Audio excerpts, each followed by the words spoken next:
Welcome, everybody, to another edition of Garden Hour. I thought that tonight's presence might be a little thin as we're in front of a holiday. Just a reminder that we're here right now this week, but we will not be on Garden Hour next week, July 8th. So get your questions in tonight. Otherwise, you'll be hearing from us again on July 15th. So we've got a little bit of a midsummer break or mid-season break for us in there. So again, no garden hour on July 8th, but we'll be back with you again on July 15th. But for tonight, my name is Amanda Bachmann. I'm here at the Pierre Regional Center. I am the Urban Entomology Field Specialist for SDSU Extension, and I am joined by Stephen Robertson. Stephen is our pesticide education field specialist based in Brookings, and I am very grateful for his presence because it means that I don't have to do pesticide education anymore. But instead, I rope all of my colleagues into doing garden hour. So, Stephen, thank you for joining us. What are you going to be sharing with us this evening? Really glad to be here. Thank you for having me, Amanda. Eventually you're gonna not be able to use that as part of your intro. It'll be like 5 years out, and nobody's gonna get it. Um, yeah. So tonight I'm hoping to share with the audience, with you guys that are watching, the difference between synthetic and organic. I think there's a lot of misconceptions about both sides, and I'd kind of like to bridge that gap a little bit and hopefully share some information that people weren't aware of before. Awesome. And I can't wait also to hear about what's been going on in your garden. So, keep that, back of your mind for the very end when I quiz you on what you're growing. For those of you joining us on Zoom live, please put your questions in the Q&A box. If you have questions or technical difficulties, raise your hand and one of us will try to get to you. Keep an eye on the chat for links that we might put into resources as we're speaking. But yeah, otherwise, that's kind of the Zoom uh, orientation for the evening. I will be giving a presentation on some bugs that I've seen recently. I go outside, I take pictures, I tell you guys about it. So yeah, make sure to keep those questions coming and we'll turn things over to Stephen.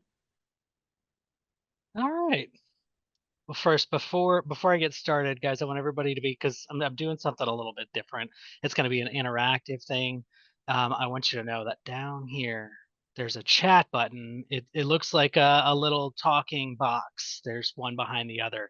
Click on that. Have it open on the side of the screen. Be prepared to interact. I'm going to ask you guys. It happens fast. I'm going to ask you guys to sort of give me your first word that comes to your mind about certain topics. And then now I'll get into it.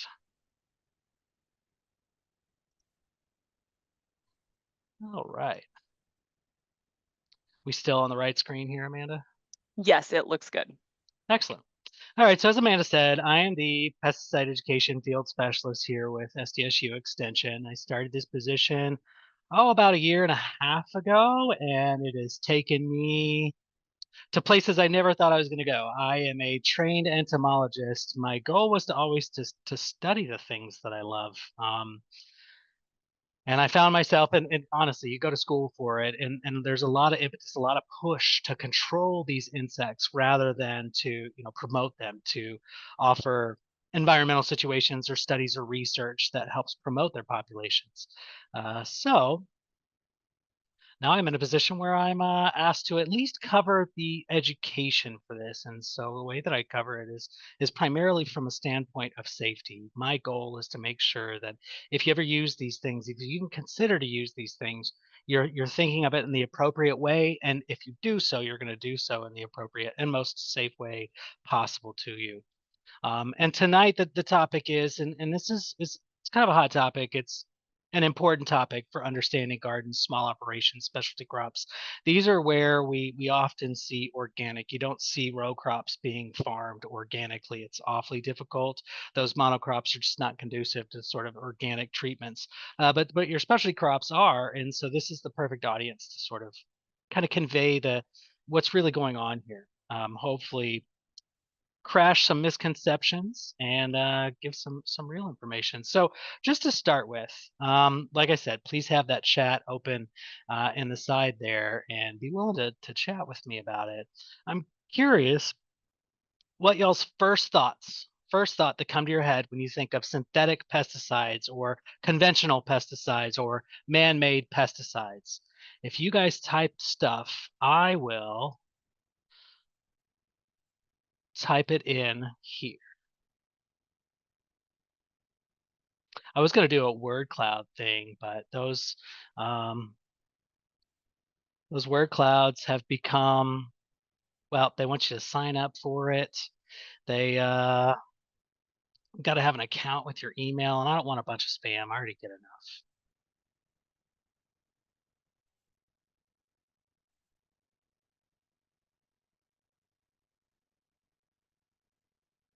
Ooh, these are good. Yes.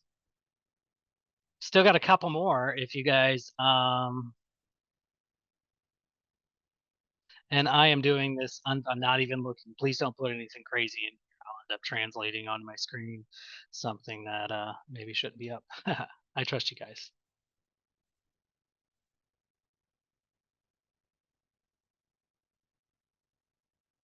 Yeah. So we'll stop. Oh gosh.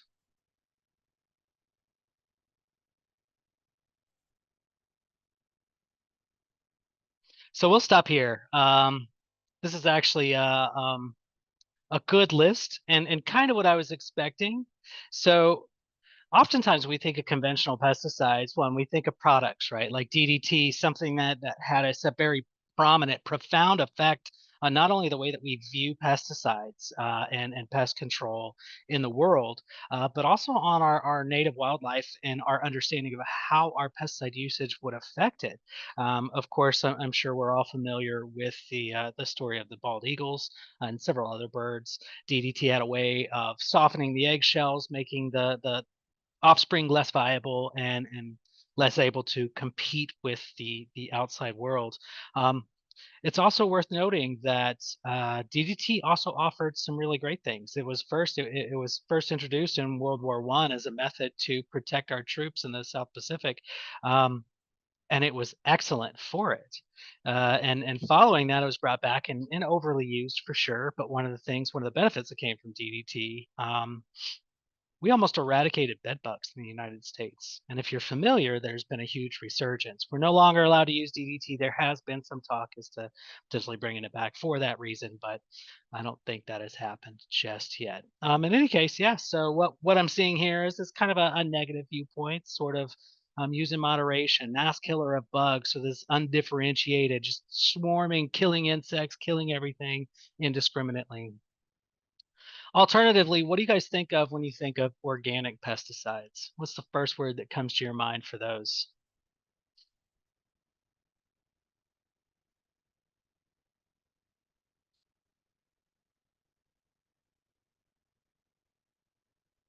All right, we're getting some products.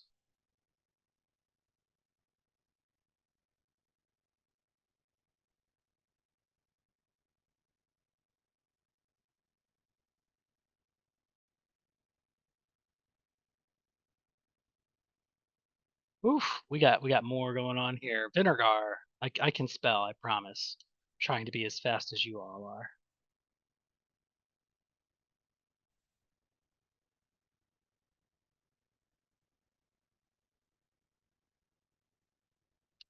All right, we'll stop there. And in this one, so definitely one of the things that I'm getting is the effectiveness of using organics.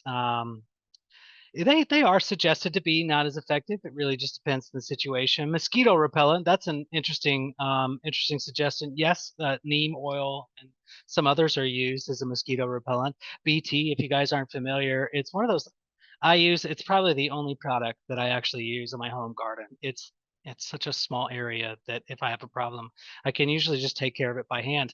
But we have so many cabbage white butterflies here that all of our brassicas just get hammered by those things.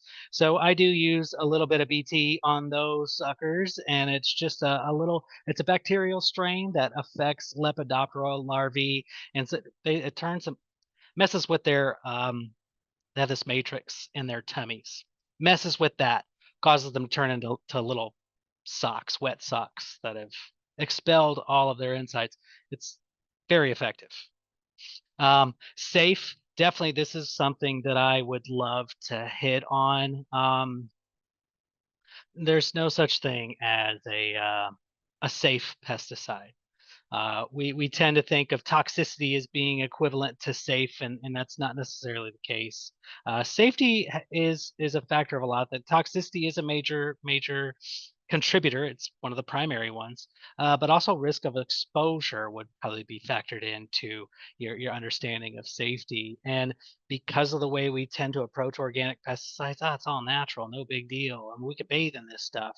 I tend to see that abused a little bit more than some of the ones that are very clearly labeled as, hey, if you get an ounce of this, it'll kill you. Of course, people are going to be, a little bit reticent about letting that touch their skin versus a bacteria, but we do need to be careful and we need to view it appropriately. Just real quick, I hate doing definitions, but I've got three of them on here, so just deal with it. We've got some definitions. Um, sorry.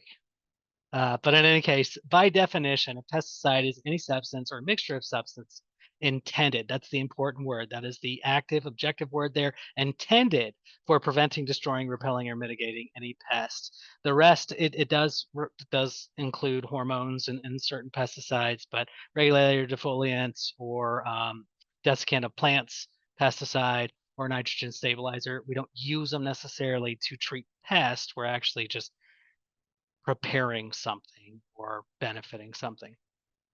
Um, and this can include a wide array of things that we may not think about. Our disinfectants, Lysol wipes, Clorox, even that campfire that you make in your backyard to stop mosquitoes from coming. That smoke is a pesticide by the legal definition.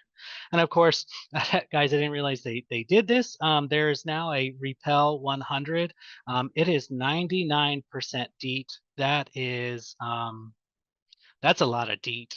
Uh, I didn't realize they were getting that high. DEET is an extremely effective repellent and compound to ward off a whole bunch of different types of arthropods, but the 99% is a heck of a lot. Back in my day, 40% was kind of the upper limit of things. But hey, you get 10 hours. It also includes things like wood preservative. This wood preservative is designed to prevent fungus from getting in. It actually has some ingredients in it that'll ward off insects or kill insects that might bore into the wood. But it's all in, just to protect that beautiful backyard deck that you have. And so pesticides are this wide array of chemicals that oftentimes I think are overlooked or misunderstood or not even thought of appropriately. Embalming fluid, for example, is a really good one that is actually, by legal definition, a pesticide and is regulated, some of them as such. So and then if we kind of break it down, what is a synthetic pesticide? I mean, really what it comes down to, synthetic pesticide is just one that has been made through some sort of human synthetic process, industrial process. And those products are designed to eliminate unwanted pests, animals or fungi, and other things, bacteria as well. And in essence, in general, these things are not green. They're not made from natural sources. They're highly toxic, not just to the animals that they're designed to kill, but to us as well as humans, and just a litany of off-target animals potentially can be affected by these things. Um, and we know that overuse or excessive use of these things can lead to what we call desertification. We've seen it before, shortly after World War One, when people were using these things unabatedly without regulation. We started to see large masses of land just decline rapidly, and sense of biodiversity and the ability to sustain the environments to sustain themselves. So it's a real threat. Silent Spring wasn't written as a without thought or without case. I mean, there was definitely precedent for what she was saying in that. Organic pesticides, on the other hand, are derived from natural sources like plants, animals. We use minerals too. If you guys are familiar with diatomaceous earth, those are actually the small shells of very long dead animals. And so, in general, we're talking about things that are green, they're naturally derived, they tend to be a little bit less toxic to humans. They can be easily as toxic or more toxic to the target animals as their synthetic counterparts. And of course, they're often viewed as less effective. So toxicity, hey, if it's less toxic, just put more out there. But effectiveness is how much you have to use, and it's a combination of different factors. So we tend to think of organic pesticides, while green, while sustainable, maybe not as functional, not as useful. But and this is a fake image, but it's beautiful. A beautifully fake image of a perfect lawn that has been superimposed on this massive field. Nonetheless, with what looks to be maybe some type of fruit tree, maybe an apple, out in the middle of this field. Unreal. That's okay. Um, Organic pesticides break down well, and so the idea of overusing them, you just potentially have an environment that could bounce back from it, or may not even be affected by it at all. So to further break it down, let's look at we'll look at the benefits and the drawbacks of both. When we look at synthetic pesticides, we've got a huge cost variety out there. So we've got very, very cheap synthetic pesticides. Their effectiveness tends to be, like we've already talked about, a little bit better because they're synthetic. They've been targeted. They've been manufactured to do the job.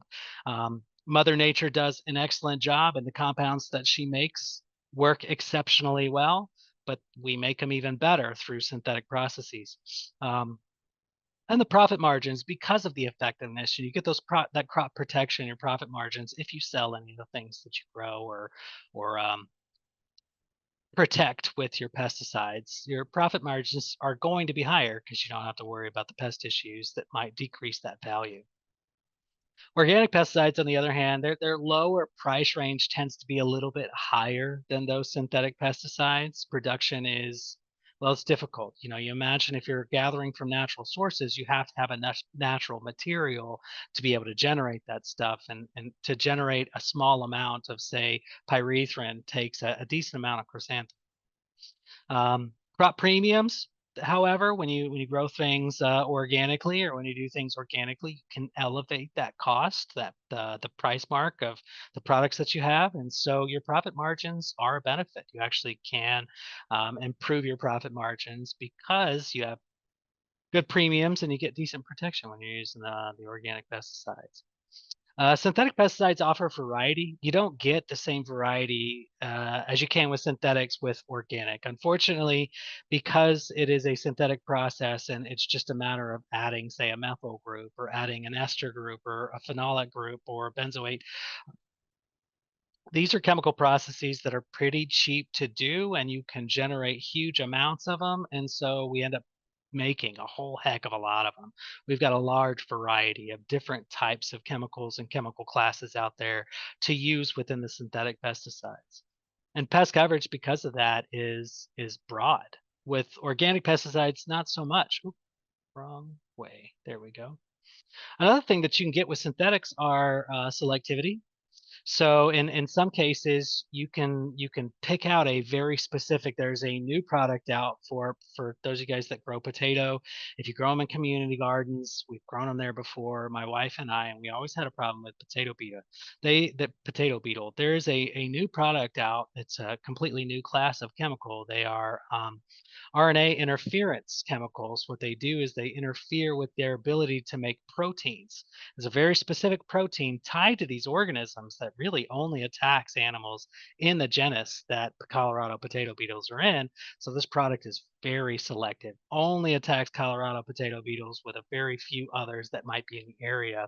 So you can protect your potatoes really well now. It's expensive. Synthetic pipeline is also a benefit of synthetic pesticides. The reason for that is you actually get it's well developed, and so you can develop things a lot quicker. Organic pesticides, on the other hand, they're natural in the sense that, of course, they're derived from natural processes. They're green, um, because they don't have nearly as an effect on the environment. Part of that is because they're biodegradable. So they don't just sit in the environment, persist there for years or even for months. They're usually broken down within a short period. That creates the drawback of a lack of effectiveness or persistence in the environment. They're not there to continually cause problems. You have to reapply over and over and over again. And there are certain restrictions. You're not going to be able to use organic pesticides in ways that you'd really want to. It'd be great that if you could take an organic pesticide, just pour it over an entire field of corn and get the protection that you're looking for. Unfortunately, it doesn't really happen like that. So there are some drawbacks in the sense of um, what you can use it for. But um, yeah, let's just keep going. I always stumble up on that use restrictions. Can't remember what I was trying to say there. Synthetic pesticides and organic pesticides drawbacks. There are products on both sides, and maybe a little bit more so on the organic side. Very, very, very expensive. The more effective, oftentimes, that it gets, the more expensive it is. Treatments for some of these things are also very high. Organic pesticides tend to be a little bit cheaper on that side of things, but overuse is a drawback for any pesticide at all. People tend to overuse these things, and when they do, it creates resistance. Resistance is a serious problem across the board. For synthetic pesticides, drawbacks are definitely going to be toxicity. It sticks around. While that makes it efficacious, it also makes it super problematic for the environment. This stuff can continue to work for months. Bioaccumulation simply means that small doses can accumulate over time, and where a sublethal dose, one exposure, is not going to do a heck of a lot, that sublethal dose, sublethal dose, sublethal dose will build up into a lethal dose or something more dramatic. So it is an environmental threat to use some of these synthetic pesticides. Whereas again, when we saw for the organic, they break down a little. Pest pressure is a real tough thing with organic pesticides. You've got to continue to reapply. What we've seen in agriculture is a lot of people that'll make the switch to organic do so for only a short period to take advantage of the improved price points for their produce, and then they just laden the land with organic pesticides. You just take a bucket and dump it out there. It's a gross overuse of it, and pest pressure just stays high with organics. The organic pipeline is not very extremely well developed. Again, we're talking about having to grow enough chrysanthemum to get enough product for or enough pyrethrin to use effectively. So there is a pipeline issue. You're relying on being able to grow something else in order to get a product versus synthetic. You just make it. Variety is not really there. If you run into a resistance problem with one of your products that you're using to treat for insects, there's likely not a replacement or something that's going to be as good, and so you're going to be stuck in a creek without a paddle, so to speak. And of course, the misperception. This is probably one of the worst things about organic pesticides. People tend to think, and I'm not picking on you if you said safe. They People tend to think they're safe, and so because of that, they come at addressing them as if they are harmless, and that's not the case. They are safer. I'll defer to that. I'll definitely cave to that, but they're not safe in the complete sense of the word. So misperceptions on that actually lead to overuse and even more resistance. And in a second, we'll see why that's a problem. Just quick example, neonics have gotten a very bad name, and don't get me wrong, they're very good at what they do. They kill insects, and they kill insects indiscriminately, and that includes pollinators. And so there was a regulatory issue. We needed to address it, and I think we have pretty well, but there are some neonicotinoids floating out there. But what are we talking about here? So both of these are alkaloids. It's just the way their structure is built. It's very much like opioids, and I use opioids as an example because there was a huge crisis with medication not 20 years ago. When we think something's safe, when doctors prescribe it, or when it's said to be organic, or when it's said to break down, that we think that it's okay.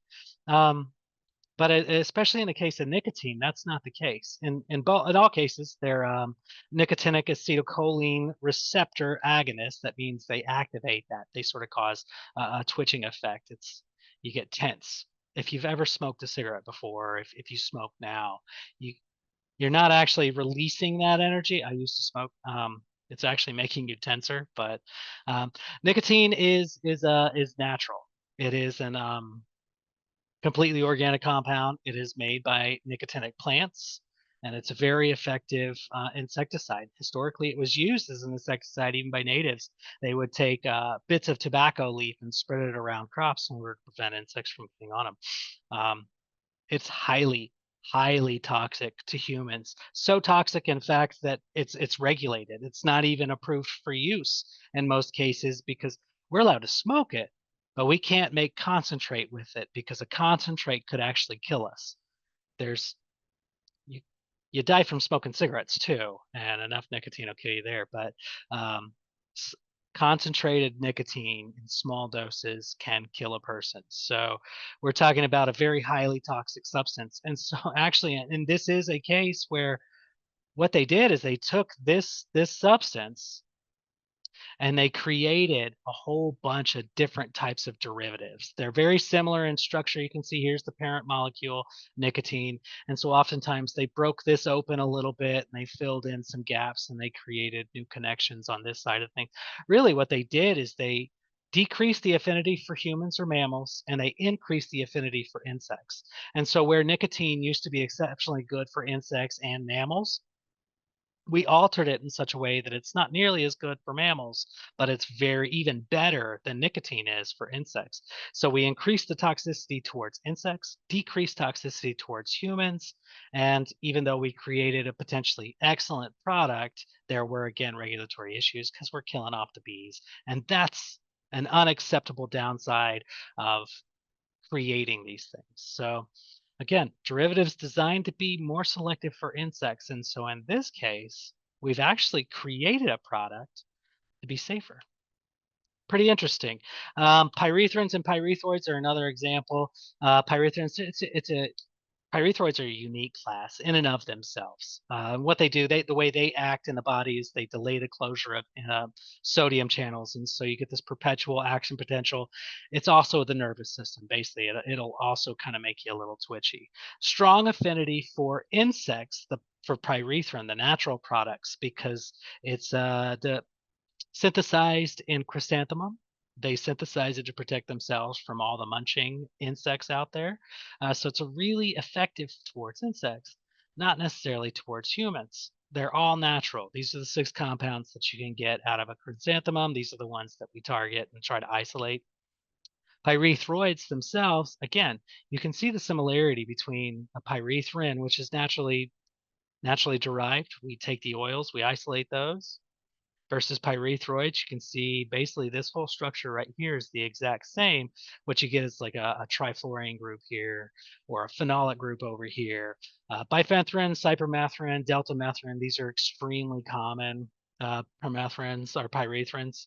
Um, Entirely synthetic. There's huge resistance issues. I talked about the overuse of these things, and oftentimes with um, products like this, we tend to think, okay, well, I put it out there, it didn't have the effect. I go put it out there more. So what we're running into are animals that are really strongly resistant, and unfortunately, it shuts down the entire class because you can see just how similar in structure these things are. The body recognizes them as the same and will treat them the same in the sense of not allowing it to act the way that it would. So a resistance to permethrin here would be a resistance basically across the entire class of pyrethrins. And these synthetics, this is one of those cases where these are actually more toxic to mammals than the original parent compound of pyrethrin. And so what we're talking about here is the real difference between organic and synthetic is where they come from. Their toxicity, their safety, their cost, their effectiveness, it really just depends on the specific one. The only real difference is where they're derived. So we have naturally derived products, which are going to be organic pesticides, and then we have our synthetic ones that are oftentimes built from the natural parent compound. We just add some things to it. Now it's more or less toxic to us or to the target animals. So what I want to get out of your head is they're not different. They're really not different from a biological, from a physiological perspective. My body wouldn't be able to tell the difference and say, ah, that one's au natural, no problem. No, it's going to look at it as a poison, as a poison, as a poison. So whenever you're approaching these things, try to get some of that stigma, some of that pressure of what you're supposed to believe out of your mind and recognize they're all poisons and should be used according to the label and should be used appropriately as well. This is my contact slide. If you're interested, by all means, take down my information. You can shoot questions to me if you have any questions. Recently, I've been getting some questions about some drift complaints. I've been hearing some complaints about pesticides. By all means, feel free to call me about it. I am not an enforcement agent. I can inform you of the pathways to make a report. I cannot do anything for you in the sense of actually getting out there. That's it. I will stop sharing. Yep. There we go. All right. Well, it doesn't look like we had any questions come in the Q&A box that were pesticide related. If folks think of those while I'm presenting, go ahead and throw those in the Q&A box. We did have a couple things come in the chat, but I will deal with those at the end. So yeah. Yeah, I kind of need to get my hands on some, is it pyrethrin maybe? I have a squash vine borer that's laying eggs. But they're beautiful. Just catch it and I pin it. tr Oh man, it was as I was walking up the sidewalk, like going home for lunch today, and like didn't have a net with me, but man, I wanted to because I would love to throw one in my traveling collection. Because yeah, no, they are super pretty. They're gorgeous and super destructive. Whenever we see one around, I'm always watching, right?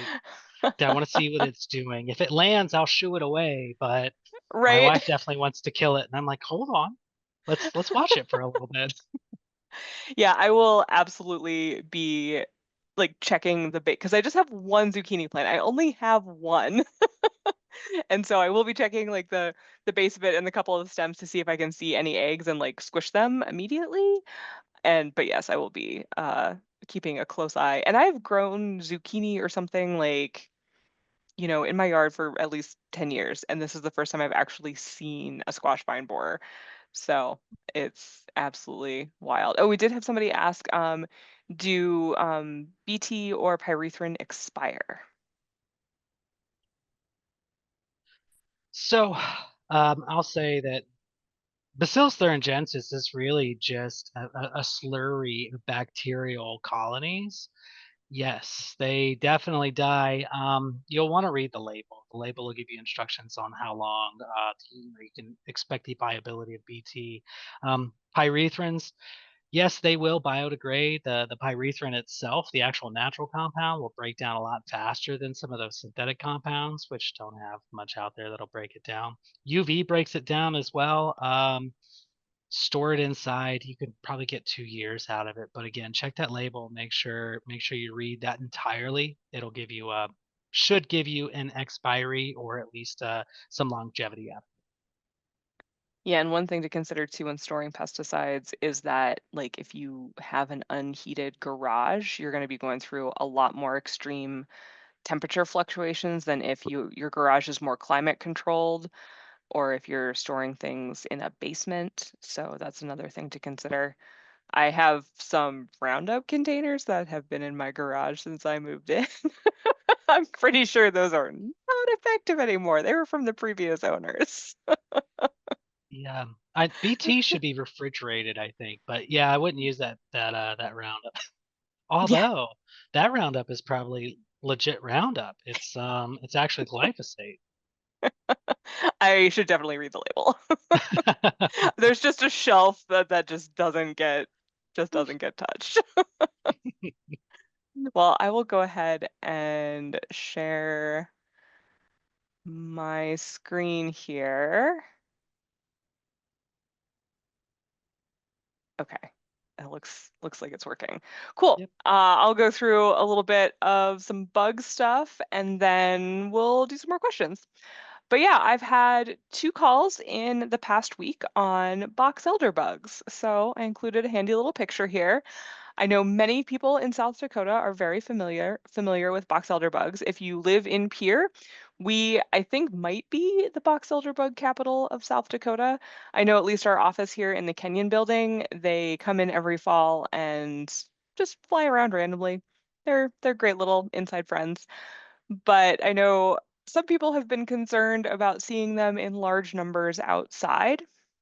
So box elder bugs are in our true bug family, so they are hemipterans and they go through incomplete metamorphosis. So when they hatch, they're little red teardrop critters, and they stay pretty red as they get bigger until they get Their wings, which you can see give them a lot more of that black color, they still have that black and red kind of pattern going on.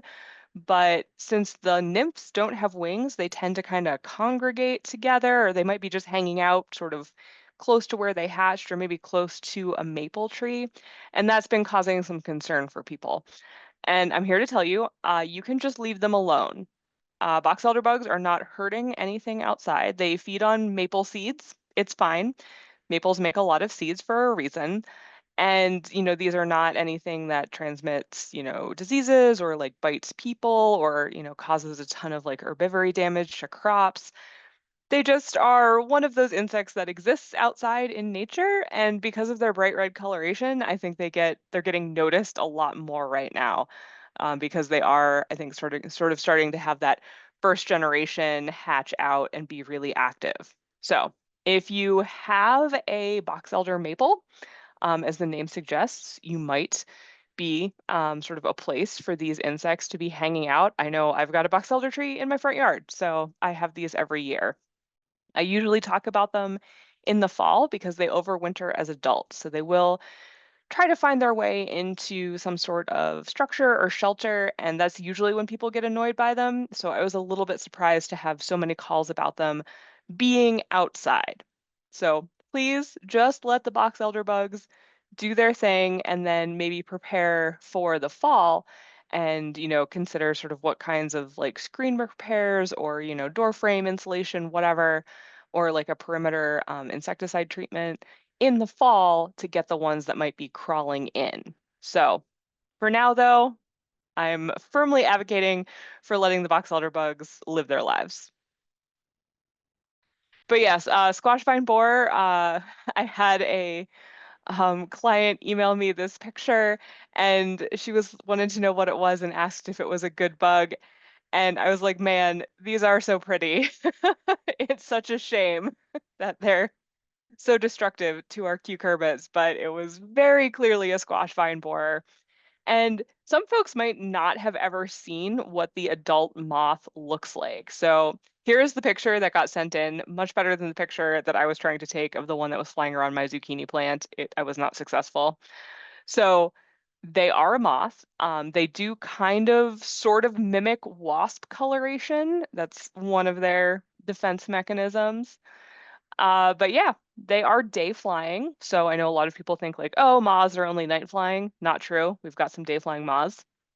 But yeah, I think, pretty much just recently hit the degree days for the adults to be emerging from the soil. So they overwinter as like a late stage larva, and then they pupate in the spring, and then the adults emerge in late June or early July, depending on, what our weather has been like. So if you see these, as many people have said in the comments, catch them, squish them, freeze them.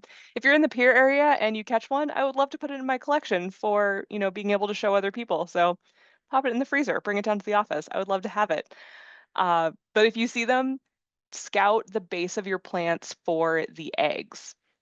I was looking up pictures of the eggs today to see kind of what they looked like. And if you have a lot of plants, it might not be feasible to be looking at the base of every stem to see what you find.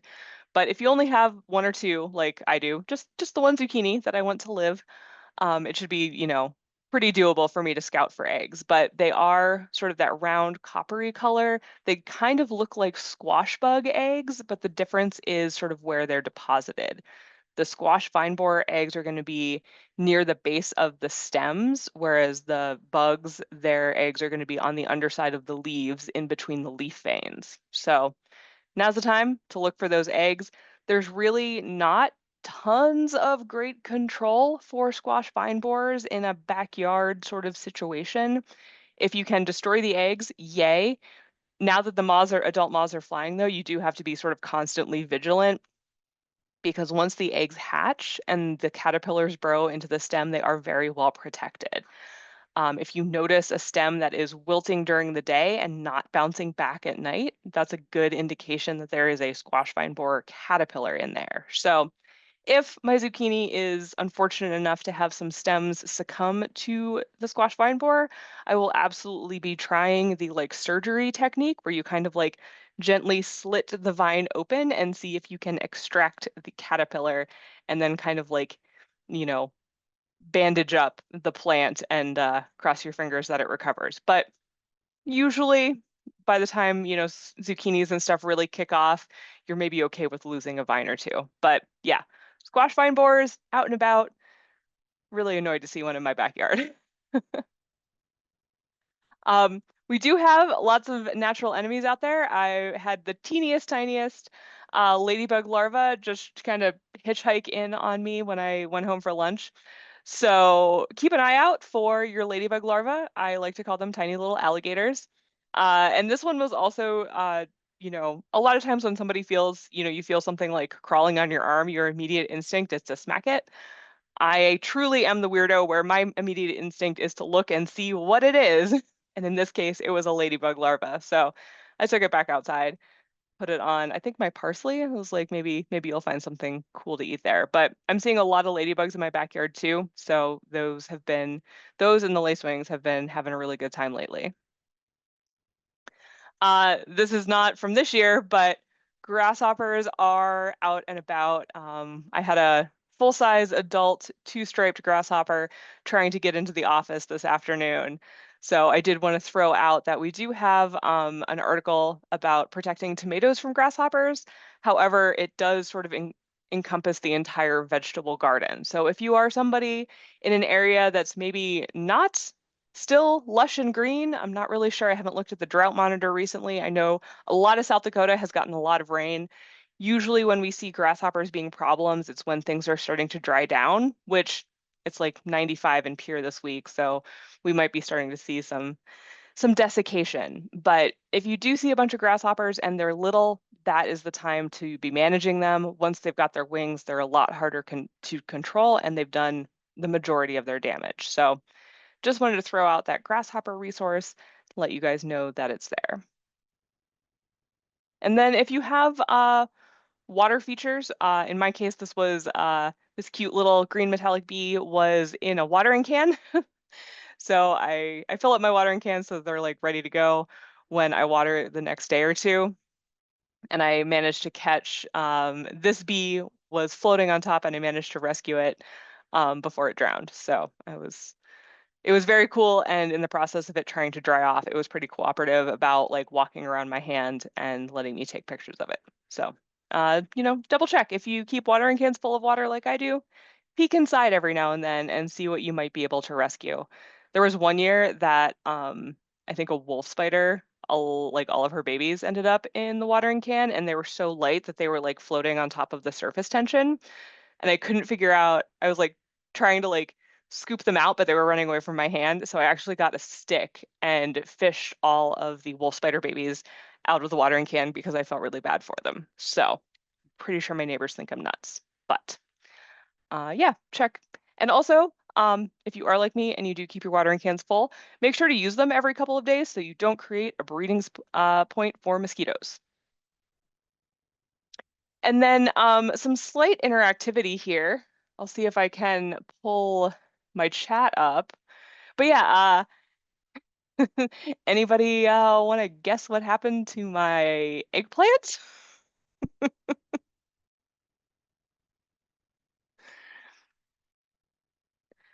Ooh, we got a tobacco hornworm. Honestly, if it was a tobacco hornworm, I'd be pretty excited because they turn into a really cool moth. Um, Considering how rapidly the leaves disappeared, which was literally overnight, yeah, rabbit. It would have to be a really tall rabbit. I'm actually pretty sure that this was deer. There have been a few rogue deer in sort of the historic district of Pierre, hanging out kind of like down by the courthouse. I've had deer poop in my yard already this year. I am pretty sure they just kind of moseyed through and they snacked on the tops of all of my container eggplant. So these guys are now living on the deck where they will be pampered and fingers crossed it's early enough in the season that I'm able to maybe squeeze a couple eggplants out of there. Um, But yeah, I will be spite hunting for deer this year. I did get my Hughes County tag, so I am out for revenge. But yeah, this was one that, sort of just the massive like rapid defoliation. Uh, Sometimes people will attribute to insects, and man, caterpillars can be really hungry, but it would have had to be like an army of hornworms to do that much damage in one night. So fingers crossed for my eggplants. And then just throwing out the upcoming events, since it is July, a reminder will be at Oahe Downstream on July 19th in the morning from about 9 to noon for Little Wings on the Prairie. And then we end our season with Insect Fest at McCrory Gardens. And yeah, we will not be on Garden Hour next week, but we'll be back on July 15th. I think I'll be there with Sydney. So we will stop sharing there. See if we got. Oh, it doesn't look like a ton of questions coming in. I did have 2 questions in the chat. Somebody asked how they control creeping Jenny in the lawn, and I will say that I just sent that same question to Greg Reichs. He is our extension weeds field specialist. And so he's going to be the person to chat with about that. And maybe John can drop his contact info into the chat there. But yeah, Greg, he's been on Garden Hour earlier. We're going to try to get him back for one more in August before the season ends. But yeah, he's going to be your person to talk to about Creeping Jenny. And then there was a question about a comprehensive source covering tree care. So I will say that while it might not be considered comprehensive, the Tree Pest Alert is a great resource published every week during the season and every other week during the off season. I think if you read those for a couple of years, you get a pretty comprehensive source for a lot of the tree problems in South Dakota. There is also the Trees book by John Ball, and we have copies in a lot of our extension offices if you want to check it out and see if it will answer your question. But yeah, those are our 2 sort of best resources for just reference material for South Dakota tree information. And I have found that if you use like Google or another search engine, you can, type your problem and then do like SD state tree pest alert, and that will sort of search the PDFs and give you some results that you don't necessarily have to like click into every PDF on the website. So those were those 2 questions that I noticed in the chat. And also, Dr. Ball will be on Garden Hour on July 22nd. So he's going to be hosting with Laura Edwards, and she's going to be doing a climate update that night. And he will be back with, all sorts of tree information, and he might have an even better answer about what would be a good resource for covering tree care. So yeah, I don't see any questions in the Q&A, but Stephen, what is the coolest thing you're growing in your garden this year? You are muted. Sure am. Scotch bonnets, I would think. We grow eggplant every week, and I don't know why we grow eggplant, Amanda. I mean, we there's a report on the nutritive value of eggplant, and my brother-in-law joked that it's styrofoam, and it literally has very little. There's a good taste to it, but gosh, we grow eggplant, and I'd say that one's weird, but it's actually doing really well. No, it's the Scotch bonnet. We couldn't find habanero, and so I was like, I gotta get a hot pepper, and we just happened to go to, if you guys are familiar, Maderi Acres, just up the road here. Got some Scotch bonnets, and they're doing really well. It's already got like 3 peppers on. Oh, wow. Yeah, we're doing really, really well so far this year. All this rain has been super helpful. We've been watering when needed, but we haven't had to do a whole heck of a lot of that. June's been surprisingly wet. So what are you going to do with all of the squash bonnets, Scotch bonnets? So that's a good question because as we know, if you guys grow peppers, they either grow not enough, and so it's like one, and then the thing just like suckers out and just doesn't do anymore, or if it's a hot pepper, you get 5 billion tons of it out of one plant, and you're thinking, what am I gonna do? I'm gonna make a jam. I made habanero jelly last year. It was amazing. my guts are not happy with it, but I'm gonna do the same thing with Scotch bonnet. We'll probably make a salsa. We'll probably make some hot sauce. I made some habanero hot sauce last year. Um, and honestly, I have to do some kind of Jamaican jerk with it. It's the thing to do if you've got Scotch bonnet. So the, Yeah. uh, the the interesting story about the garden that I had mentioned earlier, it's my backyard. So we were using the community plot that's right off of Highway 14. If you guys are familiar with Brookings, there's a community plot just north of 14. Any case, we've been using that, but it flooded last year. It soured our taste to it. And we're like, what are we gonna do? Even the 5 minute trip is such a burden. Oh, it's so terrible. So, like, well, let's see if we could grow it in our backyard. We reached out to our landlord and said, hey, would you mind if a garden? And they said, no, it's no problem. We didn't ask for size. It's probably a third of our backyard. We just we sodded the whole area. I cleared the sod. We tilled it up. And yeah, now we're growing. Gosh, I think we have 8 tomatoes. We've got 20 different carrots. We've already harvested radishes. Got pickled radishes. If you're in town, please come grab some spicy and they're very good. We got 2 rows of soy. We got 2 rows of beans. Our peas, gosh, they fell over, with all this rain. They'd grown up. You give it a trellis, you give everything to train it into this nice structure so it supports itself, and then it grows past it and then falls over. It put on flowers. They were looking great. Rained, they fell over. We propped them up. They're still alive somehow, but we've it's been an adventure. It always is, but it's always a heck of a lot of fun and well worth it. I feel like with that much of an epic garden, you might have to like take some pictures and like pop on for like a late August garden hour just to be like just to show off and show off those Scotch bonnets. But we did have a couple of questions come in. One of them is for you, Stephen. They've got a jug of leftover pyrethrin that got mixed up last year. Is it usable or what should they do with it? Well, so the label, and you'll have to read the label to be sure. The label almost certainly says do not store outside of the original container, and that includes any product that you've already mixed. Now you don't want to take a mixed product and put it back into the original container. You'll dilute it, and then you don't know what you're dealing with. Concentration is going to be way off. Um, if if I were to tell you something, find a way to use it as fast as you can. Don't keep it on the shelf. You really ought not to. It's probably on the label. Read the label to be sure. If it says do not keep it, don't keep it. If it doesn't say any of that, then and you're allowed to store it in another container, try to use it up as quick as you can. You don't want mixed pesticide to just sit on your shelf, especially, and make sure the bottle is very clearly labeled. Make sure that it has directions on where to find instructions. So if somebody happens to find it, they're not just spraying around like an aerosol, like an air freshener. Yeah, yeah, usually you can apply like, rinse-aid or, mixed pesticide to a site, a labeled site, but yeah, it's all on the label, any of those like use restrictions. And one of the things like why I know some people are like, yeah, I'm gonna get the concentrate because it's a better value, it's a better bang for my buck.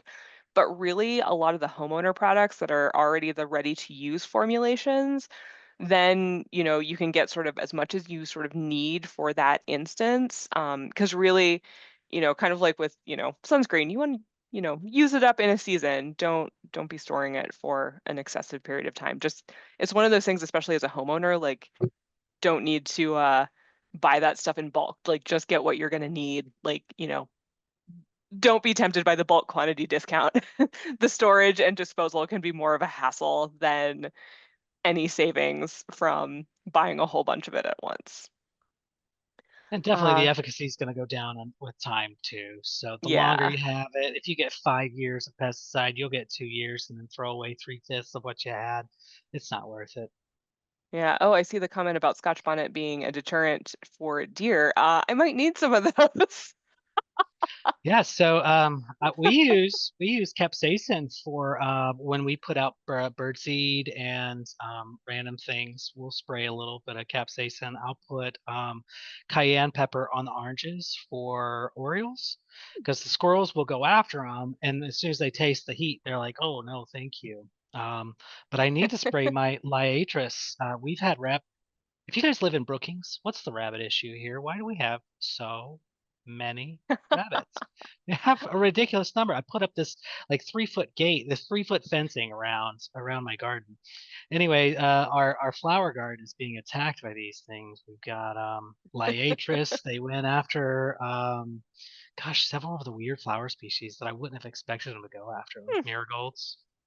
Like what? I feel like I just had a conversation with Adam Varenhorst today about unrelated bug stuff, but then we started talking about his garden, which got flooded out, and then we got to talking about rabbits. So if you run into him on campus, he's with you on commiserating about rabbits and what to do about them. And It's yes, for the record, it's the SDSU jackrabbits, not the SDSU cottontails. And the cottontails are the ones that are causing all sorts of problems. And I oh, did they're have so one last quick question about worms in strawberries. So there's a couple options for that. Looks like John Kelly, if you have pictures of the critters in question, absolutely shoot those to me in an email because yeah, it could be millipedes. It could be something sort of taking advantage of secondary, of primary damage caused by something else. It could be, spotted wing Drosophila maggots or like something grosser. So that's one where having a body or some pictures of the damage is going to be really helpful. So feel free to shoot those to me or to one of the garden hotline emails, and they'll definitely be able to help you as well. But yeah, we are pretty close here to the top of the hour. Again, reminder that we will not be here next week. If you try to hop on to a Zoom link. It'll just spin forever because I will be in Kansas City at a meeting and a bunch of folks are going to be at field days. Definitely check out the SDSU of Extension events page. There are quite a few field days coming up in the next month. I should have included the specialty crop field day on July 29th. I know when I'm back on the 15th, I'll make sure to throw that in there. But we'll have lots of events. Some are in the Brookings area. We've got some field days sort of all around at our research farm, so you can come hang out with SDSU Extension there. But yeah, Stephen, great having you on Garden Hour. Super excited to see your garden harvest later this summer. And I feel like we should do just an informal like garden hour like bet of how many Scotch bonnets does Stephen successfully grow this year? And yeah, whoever gets it right will get 3 quart jars of Scotch bonnet jelly that probably will never get through because it's I too was hot. gonna say, I'm like a quart jar of jelly. That's so That's much, right. Congratulations, you won. right? Nobody's guessing. Nobody's guessing.